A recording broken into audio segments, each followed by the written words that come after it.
thing I have to mention, I took the draft physical 3 times. That's in the book. I wanted to talk about that. Yeah, yes. yeah. I took the draft physical. I took it. I took it in Richmond would have been in September 1964. Yeah. And that was when it was. They asked if you had homosexual tendencies. But the other thing is that they herded the people in a room, and everybody was undressed in a room, and you could see this was a real spectacle. They didn't do this the other time. You could see that there were like 100 people in the room. You could see that one or two of the people didn't have normal genitalia. In an Army draft physical, you could actually see that. So your first draft notice is in September 1964. Yeah. And you tell the Army. Yeah, when I'm asked, and then I'm made 4F. But so then I decided this. What does that mean for the audience? 4F meant disqualified for service for medical or moral reasons. I'm totally unqualified. Were you surprised by that? How did it make you feel? I thought it was dangerous because what's going to happen later on when I have a security clearance. You were worried that this was Yeah, so I was worried about that. So I decided I would take the draft physical again.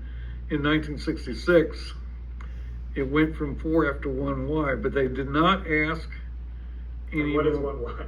1Y was only called up if necessary. Okay. I don't quite know why it was 1Y, but they did not ask in 1966 if you had homosexual tendencies.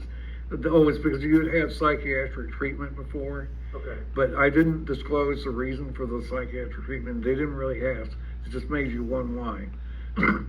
But then the third time I took the physical was in September of 1967, and went down to Richmond. So the second time was in Kansas City. The third time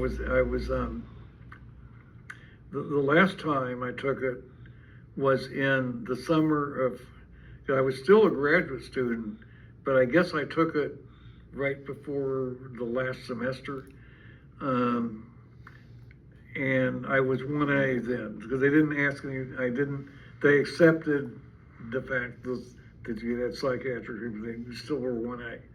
So you go through the draft board 3 times because you're trying to clear your name. Clear your name, yes. But how did you feel about the war? Were you I thought, this is the thing.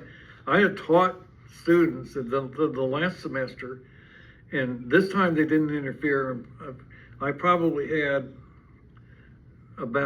probably a third of the students, but maybe a little more than a third got Fs in my course, because they were that bad. They were really bad, you know. And then there were a lot of Ds, but if you flunked out of school and you were a male, you were more likely to get drafted, and you were more likely to get combat arms and be sent to Vietnam to fight.